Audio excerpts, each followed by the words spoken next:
passer aux affiches de la semaine.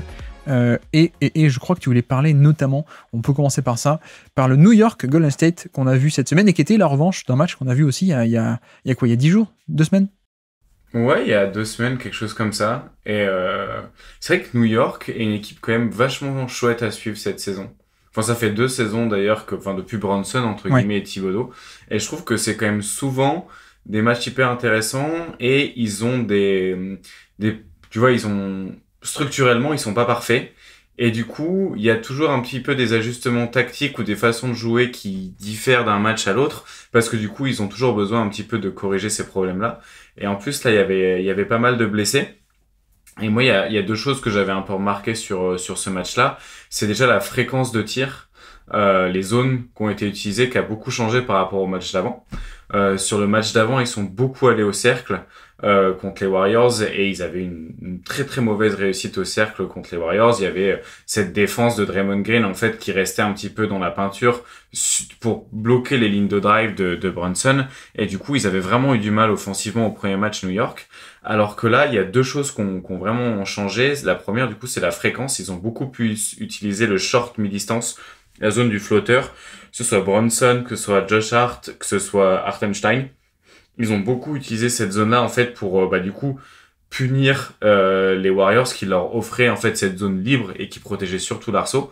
En fait, ils sont très peu allés au cercle les Knicks sur ce match-là, et ils avaient aussi un bien meilleur spacing, notamment grâce à la présence de Mike Bride et Dante DiVincenzo qui apporte beaucoup de spacing aussi, et même Hartenstein dans son positionnement sur les pics et sa capacité de jouer un peu en hub, en end-off sur du short roll, et ça fait un jeu qui respire beaucoup plus. Donc offensivement, j'ai bien aimé le match des Knicks, et Brunson, McBride, les deux font un très très bon match. Oui. McBride qui est All-Hipster Team. Maintenant, vous le savez. Bref, on va pas revenir là-dessus. Mais mon équipe publiait beaucoup trop tard. Mais non, effectivement, j'ai beaucoup aimé ce match et j'aime beaucoup ces Knicks. Et je crois qu'on en a parlé un peu plus tôt dans la saison. Si on se posait la question de, ok, Mitchell Robinson, c'était un très bon joueur, etc. Mais est-ce que finalement, Hartenstein, dans un style différent, ou peut-être moins bon en défense, quoique, et encore, son match est défensif. À quel point il est moins bon en défense, en vrai, Hartenstein? C'est un style différent, en tout cas. C'est un style différent. Oui, c'est un style différent. Ouais, je suis d'accord. Mais moi, c'est pour ça que je dis ça, c'est que je disais, mais à quel point est-ce que les Knicks, avec Hartenstein, vont être moins bons qu'avec Mitchell Robinson, quoi, parce que il apporte schématiquement d'autres trucs, et notamment la défense, mais le passing aussi. Et finalement, ce jeu de pick and roll, et tu vois, moi, j'aime beaucoup Randle.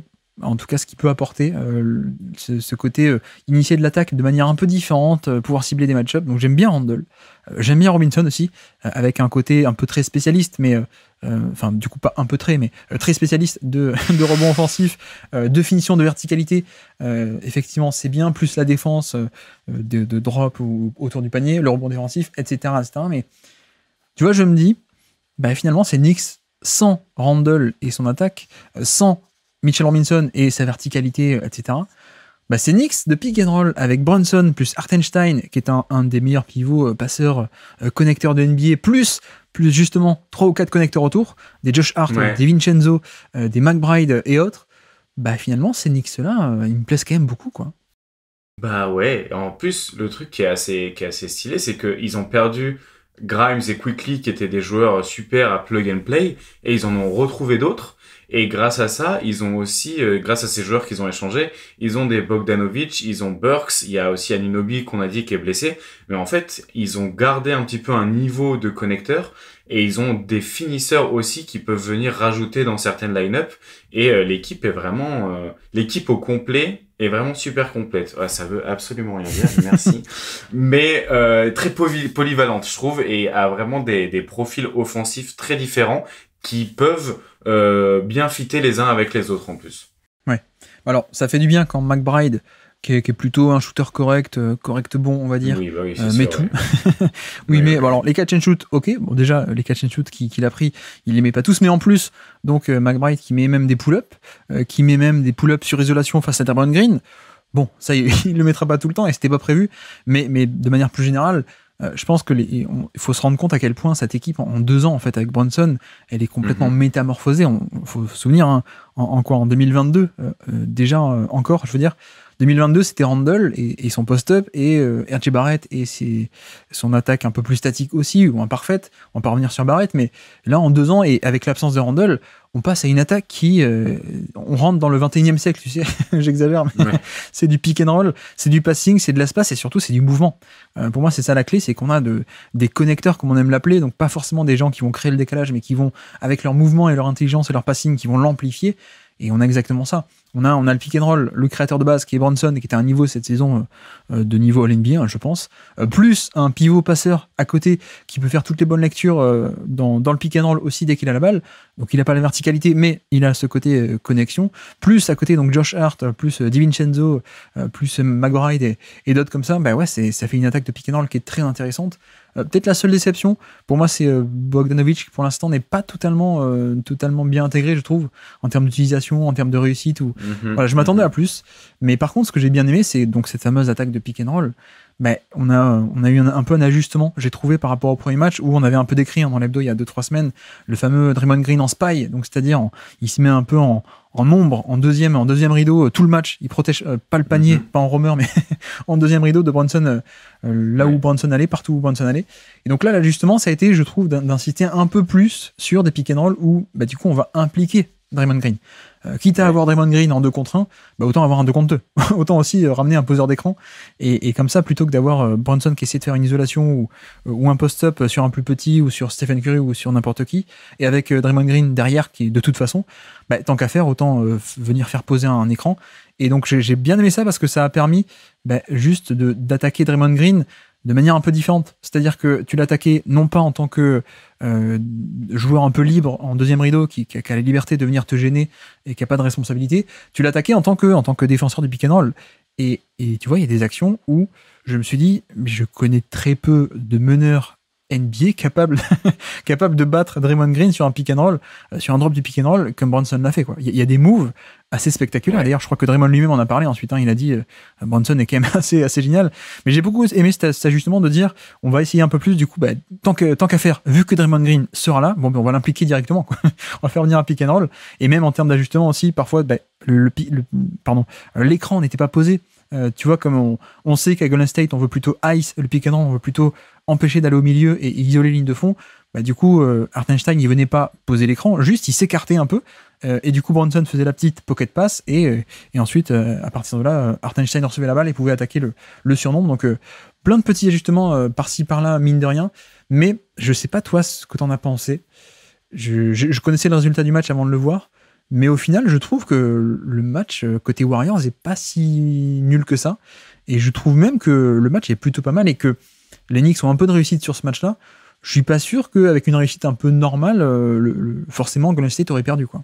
Non, moi j'ai bien aimé l'utilisation justement de Trace Jackson-Davis, oui. Qui a été plus utilisé surtout sur la deuxième mi-temps et qui a apporté même un peu de protection de cercle que j'avais pas forcément en tête qu'il puisse faire. Et en plus, du coup, c'est un super finisseur. Donc, dans des situations dans des matchs comme ça, ils ont vraiment réussi à profiter de son skill set un peu. Et surtout en deuxième mi-temps. Mais en réalité, les Warriors sont une équipe qui reste hyper difficile à battre. Et moi, j'avoue que je les ai toujours pas dans mes équipes que je vois pas champions. Ouais. En tout cas. Et c'est marrant, on a parlé avec Jérémy sur le podcast de QI Basket. Lui est beaucoup plus négatif sur eux, alors que moi j'avoue que par exemple pour moi Denver ce serait pas forcément la match-up qu'il préférait avoir en premier tour de playoff, quoi. Donc ouais. À voir, mais c'est toujours très difficile à battre. Faut être en sacrée réussite pour battre des Warriors. En tout cas, quand ça tourne correctement et qu'il leur arrive pas des coups de mou comme face à Boston, mais de manière régulière, c'est quand même une équipe qui est vraiment pas facile à battre. Tu parles de Jackson Davis qui d'ailleurs a totalement supplanté Kevon Looney. Je crois que c'est un peu officiel, ça y est. D'ailleurs, c'est tellement officiel que j'ai entendu Draymond Green se plaindre de dire que du coup il joue beaucoup au poste 5 actuellement. Mais ça fait du bien, on en a parlé sur le Basket Lab déjà, le côté responsabiliser et titulariser Kuminga, ça développe aussi tout un jeu de transition qui, on le voit, c'est soit de la transition pure, soit de la contre-attaque qui même si elle ne se conclut pas directement, tu sais, ça crée des match-up en fait. Ça crée des mismatchs parce que la défense a été obligée de faire un repli. Et donc ça crée aussi des points comme ça. Mais non, par rapport à Jackson Davis qui apporte donc la verticalité, j'ai beaucoup aimé pendant le match. Il y a un passage très sympa où, tu sais, il y a la seconde unité du coup. Donc tu as du Chris Paul, Klay Thompson et Jackson Davis. Et notamment, on essaie juste de faire un pin down, donc un sortie d'écran pour Klay Thompson pour cibler un peu la défense de Achiuwa, Precious Achiuwa, côté Knicks qui est plutôt un big, un intérieur polyvalent qu'un vrai intérieur de drop. Et sur la première action, Achiuwa, ce qu'il fait, c'est qu'en fait, il bluffe un peu, je vais sortir, et en fait, il recule directement. Et ce qui fait qu'il arrive à. Il y a une passe de Klay Thompson, du coup, qui essaye de passer par-dessus, parce qu'au début, il voit Achiuwa qui monte sur lui. Et donc, mais la passe, elle est manquée parce que Achiuwa revient vite derrière, quoi, il recule bien. Et donc ça, Chris Paul, il voit ça, il dit ok, j'ai compris. Et ensuite, juste après, tu as 2 ou 3 actions d'affilée où ça continue de cibler de toute façon Achiuwa sur ce drop, sur la sortie d'écran, on va un peu tester son positionnement, c'est ça le but du système. Et sauf qu'en fait, Chris Paul, il se fait pas avoir 2 fois, quoi. il voit le truc une fois, et puis ensuite il a compris, et puis ça déroule 2-3 lobes, 2-3 alley-oop, et on cible un peu là-dessus. Donc voilà, petit l'ajout aussi de Chris Paul qui avait été absent longtemps, tu sais, on n'avait pas trop parlé pendant un moment, mais il y a toujours aussi cet apport de la science du pick and roll de Chris Paul dans la seconde unité qui fait quand même pas mal de bien parce que Klay Thompson peut faire de la création indirecte avec ses sorties d'écran, mais quand t'as un maestro comme Chris Paul qui sait où passer et quand passer, c'est sublimé, quoi. Donc voilà, côté Warriors. Je sais pas si t'as d'autres notes d'ailleurs sur ce match. Non, c'est tout. Je crois qu'on a fait à peu près le tour, même si on n'a pas parlé de Donte DiVincenzo et Josh Hart, qui sont vraiment... moi, je trouve trop bien, quoi. Et en plus, ils peuvent se plugger dans plein de types d'actions et ils passent un peu inaperçus. Et en fait, Josh Hart, sur le match, il fait 11 passes décisives, quoi. C'est quand même fou. Bon, après, il joue 48 minutes, hein, mais... Il fait un triple-double, non je crois, sur ce match. Ouais. En plus. Ouais. Il fait un triple-double. De toute façon, au rebond, il est hyper présent. Tu vois, c'est une équipe qui profite beaucoup du rebond offensif aussi. Ils ont encore 35% de rebond offensif sur le match. C'est des choses qu'on mentionne même plus quand on parle des Knicks, mais ça fait vraiment partie de leur attaque. Et voilà, Hartenstein, Josh Hart, Donte DiVincenzo. Enfin, vraiment, c'est une superbe équipe à regarder. Et même Precious Achiuwa, en défense comme en attaque, a un profil un peu particulier, mais qu'ils arrivent à utiliser de manière intéressante. Donc non, j'aime beaucoup. Et oui, on n'a même pas parlé en plus de McBride. Est-ce que tu as 2 mots à dire sur McBride ou tu veux que je le fasse? Mais le match a été quand même fantastique de la part de Marlis McBride qui défensivement a montré toute sa palette de mobilité, l'envergure de bras, etc. Et il n'y a pas que la défense on-ball, genre je coulisse. Alors il l'a fait, il y a eu des séquences où il coulissait face au ballon qui étaient magnifiques. Il y en a un 2-3 où il arrive à stopper Stephen Curry juste en la technique parfaite, la vivacité. Mais il y a aussi plein de séquences de off-ball, en fait. Exactement, de chasser off-ball Stephen Curry à travers les écrans, de revenir en position. C'est le pire en plus. Ouais, c'est ça, ouais. C'est exactement. C'est le plus dur. Mais tu sais, tu nous avais parlé en début de saison, on avait parlé d'un Minnesota Golden State où tu avais dit, tu avais décrit une action où McDaniels, il passait à travers un écran, il sautait sur la première feinte, mais il se rattrapait quand même. Tu sais, il rebondissait, il avait le temps de revenir, contester. Et McBride nous en a fait une aussi, comme ça, qui était assez sympathique, quoi. Mais non, mais match assez bon. Et du coup, une défense impressionnante. Et franchement, ces Knicks, j'ai toujours beaucoup aimé. Là, ça devient très, très, très intéressant. Je pense qu'ils pourront encore avoir l'utilité comme dit, de certains match-up avec Randle, de certaines du rebond offensif avec Robinson. Mais j'aime beaucoup un peu cette option de, ok, on sort tout le monde, on fait rentrer l'équipe du pick and roll, en gros.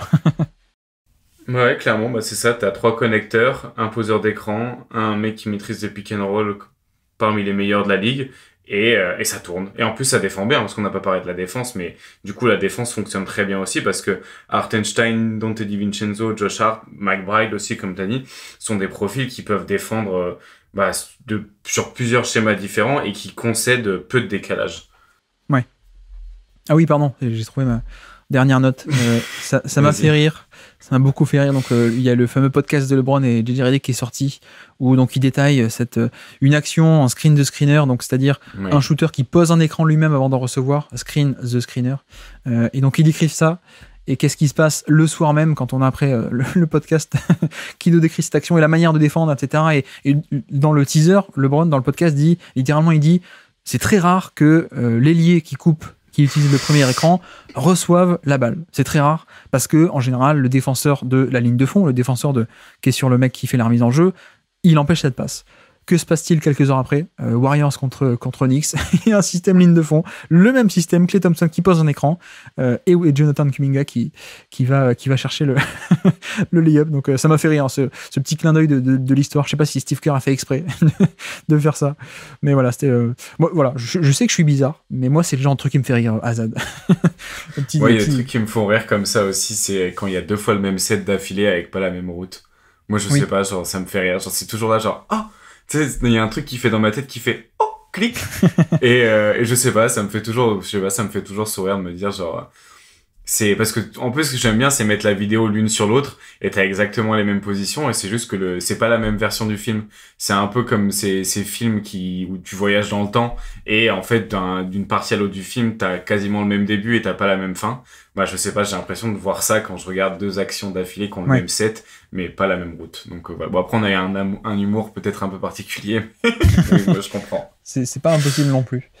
Mais voilà pour ce très bon match. D'ailleurs, on nous demande souvent est-ce que s'il y a des matchs qu'on peut rattraper, etc. Celui-là est très plaisant. Si vous n'avez pas vu et que vous avez un peu de temps, vous pouvez le rattraper. Vous verrez des Knicks hein. Est-ce que tu me crois maintenant un peu plus? Parce que je t'avais dit il y a quelques semaines, les Knicks en finale NBA. Est-ce que tu me prends un peu plus au sérieux ou pas? Bah franchement oui. C'est une équipe qui peut battre les meilleurs à l'est en tout cas. Donc peut-être pas qui peut pas battre la meilleure équipe à l'ouest, mais qui peut potentiellement battre les meilleures équipes à l'est. Donc après tout pourquoi pas. Et puis ça changerait un peu d'être éliminé par New York plutôt que Miami. Ça serait frais pour vous, pour Boston. Merci d'avoir écouté cet extrait. S'il vous a plu, l'émission complète est disponible en description et on se donne rendez-vous sur le feed principal du Basket Lab pour l'intégralité des podcasts. À bientôt.